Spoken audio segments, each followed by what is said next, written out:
Fillmore was talking about, and her reading in these couple of paragraphs is basically the basis for my next three messages. Is we're led to believe that we're just here in the physical, and that's the way we should live, instead of realizing that we're all children of God and we're first spiritual beings living this human existence. And the three messages that I'm getting for the next 3 weeks, it's from the book Gung Ho. And Gung Ho, it was written by Ken Blanchard and Sheldon Bowles, and it's on management, but it's a way of bringing things into your... I look at it as explaining it how to live also, not just on management, but it's also in life. And with this week coming up, Thanksgiving, I want to first talk about... I love the Daily Word, how it talked about nature. And, we think about Thanksgiving or giving gratitude for those things that, we can say thank you for this, thank you for this. But gratitude, living in an attitude of gratitude is also living in the attitude of awe. To go out into nature, just be in awe of the lessons that we learn there.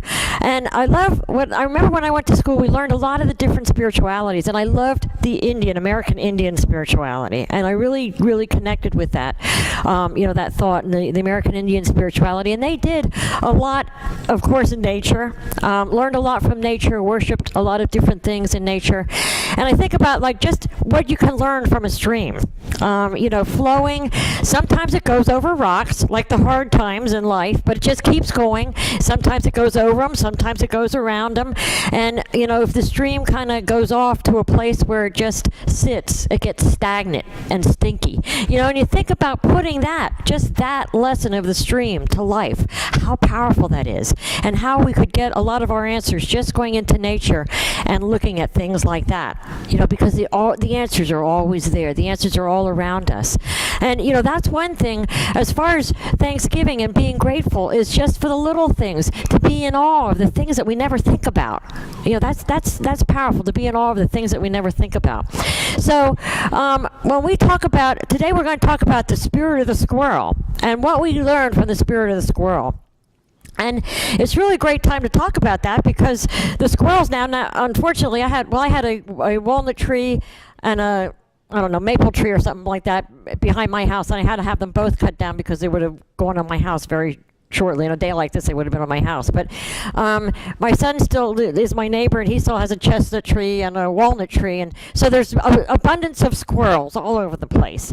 And I think about watching the squirrels, and they used to go from tree to tree and all over the place, and hiding the nuts and that kind of thing. And I thought, wow, those squirrels, they are really busy. What's the message that they're giving us? They're always busy if you see the squirrels. And they're having fun while they're doing it too, but they're always busy. And think about what they're doing. They're putting away food for the winter. So what makes them so busy, or why do they keep doing what they're doing? Because they're motivated. They're motivated because they have to put the food away for the wintertime, right? Without the food, they know they die. So, what they know that their work is worthwhile. They know that their work is important. And I want to think about, I like the minutes that all the minutes that you lived. How many of those minutes did you really realize how important and how worthwhile you and your life was? How many minutes that you spent at work did you live in the appreciation of how important your job was? How many minutes do we do that when we go to work, when we wake up? And I think about the squirrels and how, they show us how, worthwhile work or whatever. And when we talked about happiness, one of the things for authentic happiness is to find meaning and purpose in life. And we talked about finding meaning and purpose in jobs versus callings. And it was interesting because at the class we talked about a job versus a calling. And I love when Junior said, his dad said about, and I think this is right, like a job is someplace where you go and you get paid. A calling is something that you would do for free. And I believe that that's a great explanation. A calling is something that we would do for free. But how many of us have jobs when we should be calling it or having a calling? And I thought, what's the difference? And it really made me think when I was preparing for this message. It made me think about that statement, and I think that statement is totally true how people look at it. However, what I would like to ask you is, what makes the difference between wanting to go to the job for money or wanting to go to the job because you love it and it's your purpose and your calling? My job, I say I don't believe I'm getting paid to do this. Okay, but what's the difference between somebody, what's the difference what makes the difference between a job and a calling? You do one out of need, the other one out of love. Attitude, perspective. Okay, good. Can you make a calling out of a job? Can you make a calling out of any job? Absolutely. And you know what? We don't realize that. We don't think about that. And it really, really struck me how many people go to work on a daily basis. And, you know, they go to work because this is a job. They make money at this. They have to do this. Instead of realizing the worthwhileness of their job. And I thought about it. Every job, and nowadays, your job has to be worthwhile or nobody's going to be paying you to do it. Let's face it, it's got to be worthwhile. But it's a matter of finding what's worthwhile in that job. And I love this book. It talked about, the one lady said, well, you know what, before I was executive or whatever to make money to go to college, I was a dishwasher at a college. Now talk about a worthless job, you know, a dishwasher at college. And the guy said, no, wow, what job could be more worthwhile than that? He said, think about what you're doing and what could happen if you don't do your job properly. He said, you're providing nourishment on clean plates for the college students. The next people that are going to be our executives, are going to be our idea makers, are going to be all these things. You know, if they would be given dirty plates, you could wipe them all out, one epidemic. Well, you have the ability to stand and smile at them and make their day when you get their dirty dishes back. And I thought, wow, what a difference from making some job that's like a worthless job, I'm here to make money, into a calling or into something that's really worthwhile. And the interesting thing is, most of the people that have jobs that they think are worthwhile or not worthwhile are on their way to get something better. However, are we going to get something better if we're stuck in a worthless job? No. We have to love and appreciate everything that we have and every minute that we have to get something better. Because what does appreciate? When you appreciate something, when something appreciates, it grows in value. It grows in... Let's go one again. Thank you. What's that? And you're enjoying it and you're making it worthwhile. But appreciation means to increase in value. So, you know, it's a matter of appreciating every day where we are.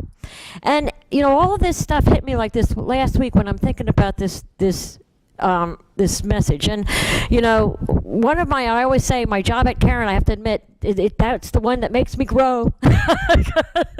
Gives me a lot of challenges. And, you know, sometimes I call that my job.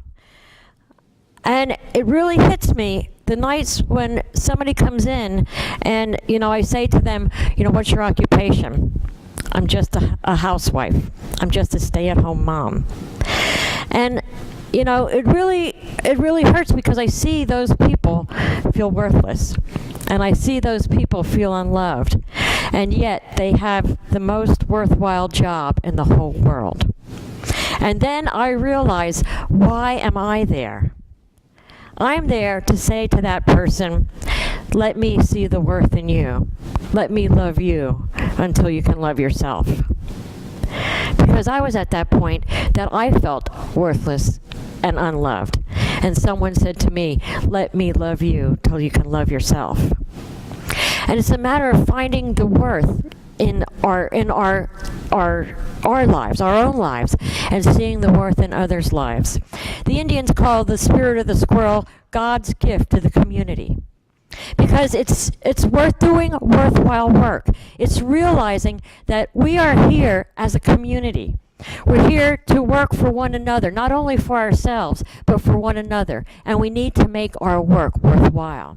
It talks about, somebody that makes a brake for a child's bike.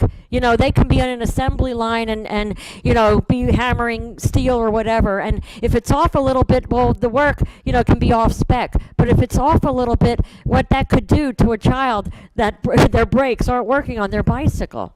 It's a matter of making meaning out of everything and looking at the big picture.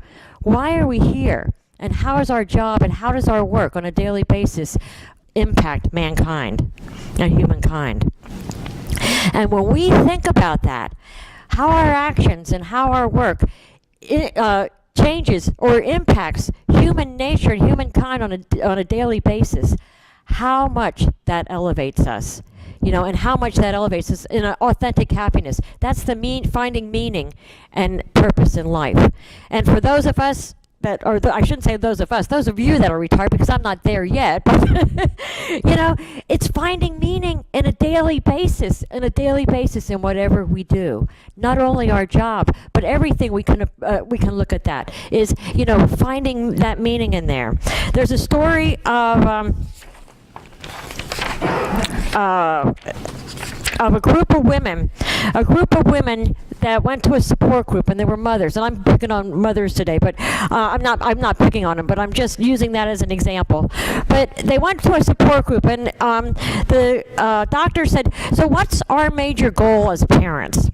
And some ventured to say, to improve parent-child relationships. Another said, to find better ways of communicating with our children. Still another woman glibly said, to produce children who are, among other things, brilliant, polite, charming, neat, and well-adjusted, of course. The doctor looked solemn. It was obvious that at the last comment, he was not amused. He leaned forward and said, "This is how I see it. It seems to me that our large goal is to find the ways to help our children become humane and strong.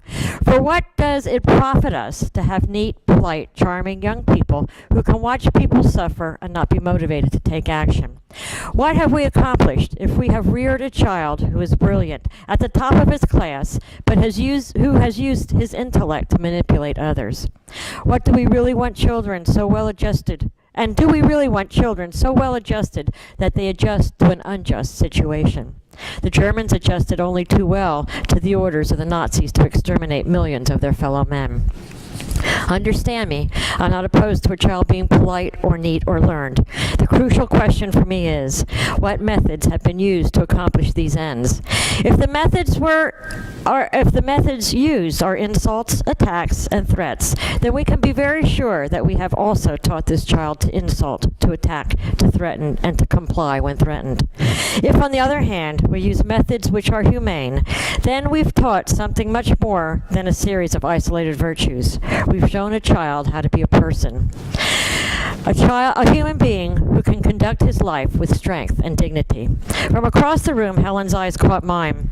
There it was. An exclusive idea had so motivated us at that first meeting had finally been identified. It was the concept of a process for humanizing, a concept that told us that every act of relating to a child had meaning, counted for something, became part of a fabric of that person he was to become. I could begin to say that when we said to a child, "the milk spilled," and handed him a sponge, we were doing more than using a clever technique for handling a minor mishap. On a much deeper level, we were saying, "I see you as a person who is capable of helping himself." Let me tell you a story. A man came across 3 masons who were working at chipping chunks of granite for large blocks. The first seemed unhappy at his job, chipping away and frequently looking at his watch. When a man asked what he was doing, the first mason replied, rather curtly, "I'm hammering this stupid rock, and I can't wait till 5 o'clock when I can go home." A second mason, seemingly more interested in his work, was hammering diligently, and when asked what it was that he was doing, answered, "Well, I'm molding this block of rock so that it can be used with others to construct a wall. It's not bad work, but I'm sure glad when it's done." The third mason was hammering at his block fervently, taking time to stand back and admire his work. He chipped off small pieces until he was satisfied that he had did the best that he could do. When he was questioned about his work, he stopped, gazed skyward, and proudly proclaimed, "I am building a cathedral." 3 men, 3 different attitudes, all doing the same job. All at once it became sharply clear to me that it was the very process one uses with a child to determine the kind of human being he becomes. Then I could never again feel the same about my job as a parent. True, the daily irritations would still be there, but I saw them now as opportunities. Opportunities to forge our children's characters, opportunities to affirm the values we believe in. I thought, our cathedral, the realizations of our child's full humanity. And I like that story because it talks about values. When we find values in our work, when we really truly make our work worthwhile, we see the values in it, and we can use the values. Martin Seligman, who is the professor of positive psychology in Philadelphia, talks about doing a talk on positive psychology to 2 groups. One is the business college at Penn, and the same talk to the West Point cadets. And he said the students were incredibly different. He said he couldn't believe the difference in the students. And he said it wasn't IQ or anything else, but it was in their values. He said one group cared about making money, and another group cared about protecting their country. It's about what we care about. And when we think and use the values about what we care about, that's when we can bring it to our work and make it worthwhile. And that's when we can bring that to our day and everything that we do and make it worthwhile. Is to realize the values that run our lives and actually run our lives by those values. And our values are, what do we care about? Do we care about other people? Are we basing our work around that?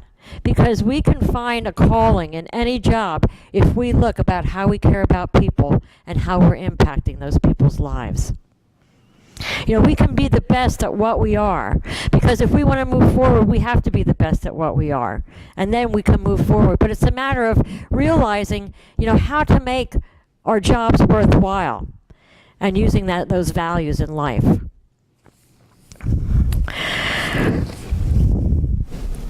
When we base our purpose on the values that we live in, we're not simply laying rocks, we're building cathedrals. So it's a matter of next time we go to work, next time we do anything in life, is to appreciate, what are we doing? How are we using this for God's purpose? How are we using this for the purpose that we're here for? How are we using this to impact people's lives? And how is this impacting the lives of everyone else, and how is it impacting the life of me? The spirit of the squirrel is God's gift to community. We can be God's gift to community by, seeing the worthwhile in our work, in our days, in everything that we do, and do everything via our values. Any discussion, any talk?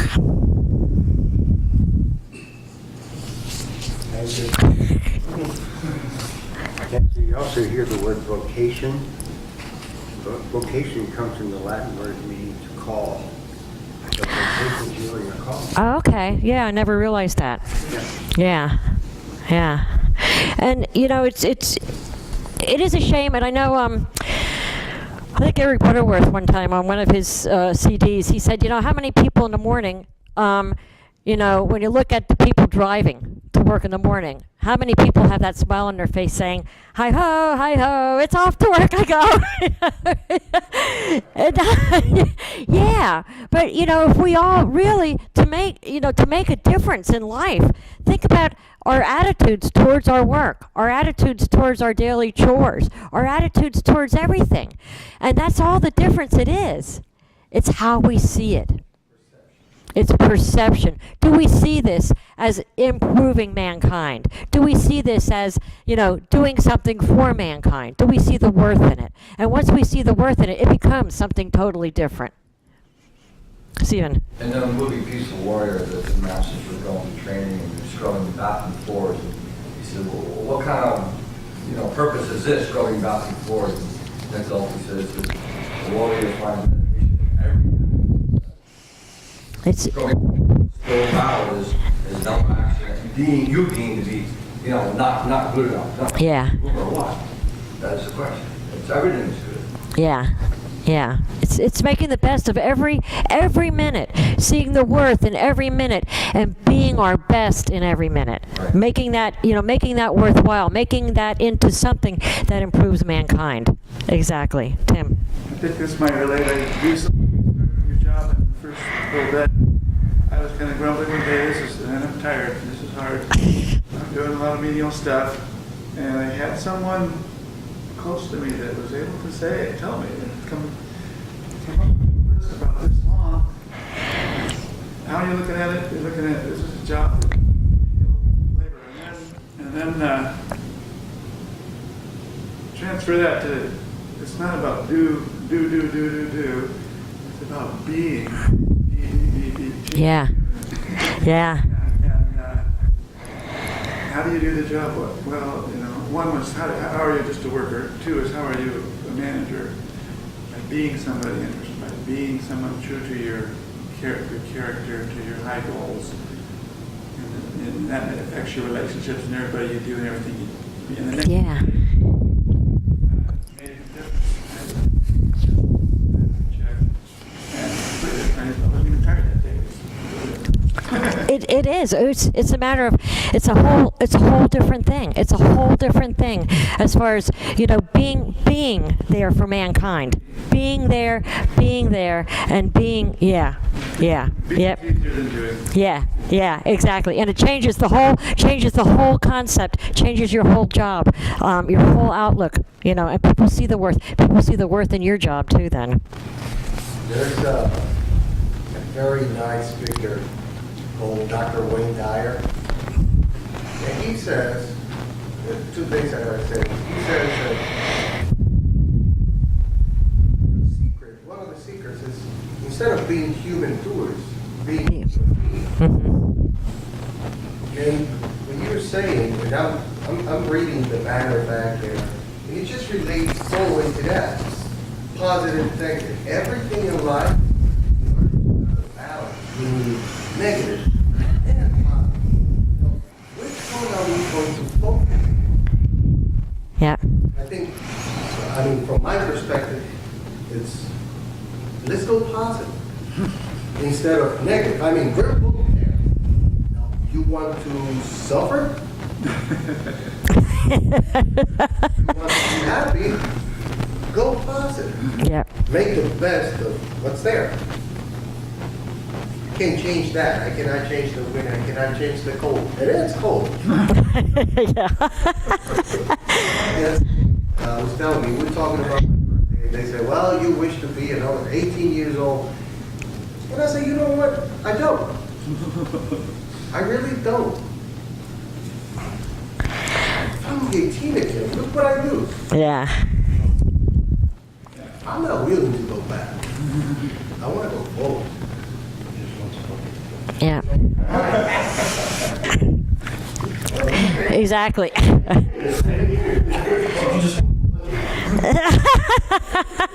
And he does, doesn't he?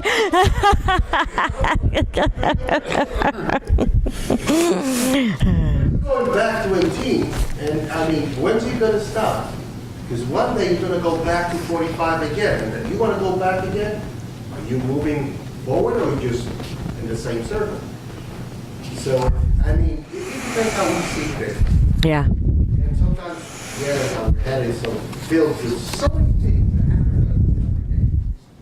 But even that has a positive on it because it hurts, so we teach you what not to do. Yeah. And yep, and it's a matter. Yeah, exactly. And yeah, and I just had whatever was there is gone. So whatever was there is gone. So I'm not sure what it was, but it'll come back at some point. But thank you for sharing Wayne Dyer's stuff. And it's a matter of, we're all. I think we're like a lot of the self-help books and things like that. Not on a spiritual basis, but a lot of things are like they're based on self, on what does this do for you, and you're increasing you instead of thinking about what are we doing for the community. How is my, it's me, but we have to integrate also ourselves into the community. And what am I doing? How is my actions affecting the community? And that's God's gift to the community, is we all work together, we all have worthwhile jobs, nobody's better than the other, and we live with our values. It's easy when we remember we're all one. Yeah, we are, yeah. The universe is neutral, either positive or negative, meaning Uh, the effect of positive or negative. yeah, good one, yep. Everything just is, until we look at it, label it, and then it becomes that. Yeah, Everything's about choice. yeah, yep. What is that saying? Something? Pain is inevitable, but suffering is optional. Yeah, yeah. And when you said about, but it's a matter of, how, if I want to suffer, how long do I want to be there? How long do I want to feel bad? Then I have a choice to feel differently. Yeah. How long do I want to think my life is miserable too, and not worthwhile or anything else? And when do I want to start thinking of it differently? Because all I have to do is look at it differently, and it becomes different. Exactly. To do with what you believe is, you can believe it, you gotta go through this. You realize it's not the truth, so you can choose. Right. Right. Tony Robbins would say, focus equals feeling. Yeah. Focus on negative, be miserable. Focus on positive. Yeah. Yeah, and and when you talk about focus too, and I love thinking, whatever. I remember early in my spiritual journey, Sharon Marquardt said to me, Nancy, you're going to find whatever you look for. If I look for something worthwhile in my job, in my life, or whatever, I'm going to find it. If I look that it's meaningless, I'm going to find that too. I'm going to find tons of ways to telling me my life and my job is meaningless. But if I look for, what's worthwhile in it, how can I improve or, help humankind, I'm going to find that too. It's a matter of what I look for. Exactly, yeah, exactly. Yeah. We create, yeah, definitely. So we'll take these thoughts into meditation.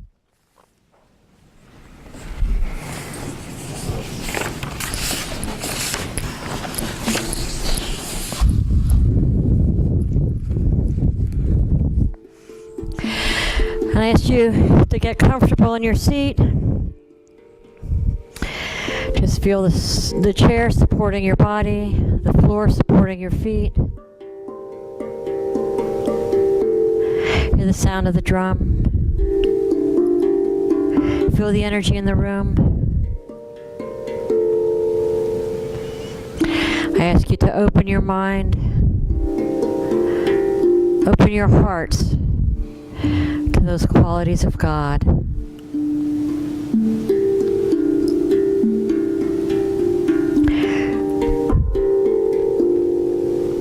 The love, the peace, the harmony.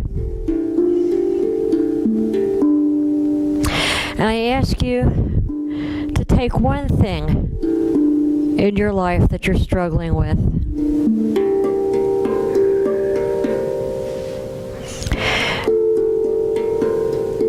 Go deep within and ask for the ability to see that differently. Ask how you can see that differently. How by seeing it differently, you can make it worthwhile to yourself, to others. How by seeing it differently, you can shine a light on it. And as the light shines, negativity will dissipate.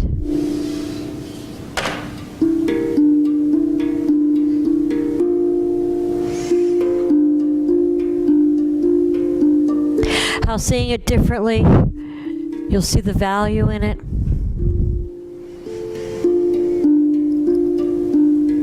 You'll see the Christ in that situation or that other person.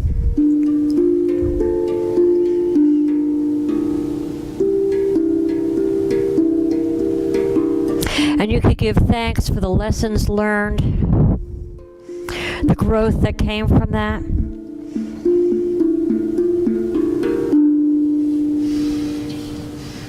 As we move into Thanksgiving, I also ask you at this time to open your heart and your mind and think of all those things in your life that you're grateful for. All the people, all the situations,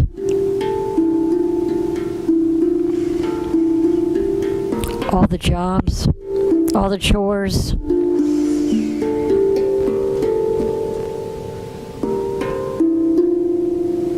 all those lessons that we might not have wanted, but brought us to a special point.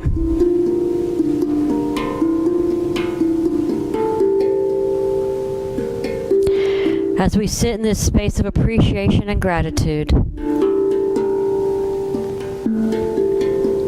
I invite you to bring it back into this room.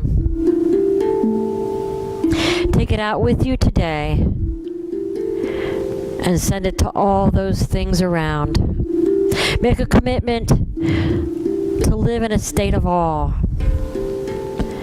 to see the beauty and the love and the harmony in everything around us, to truly see life differently.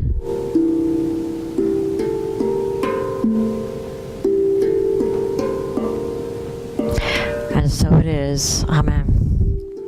As you feel ready, you can come back into this room, still holding on to this sense of gratitude and this sense of appreciation.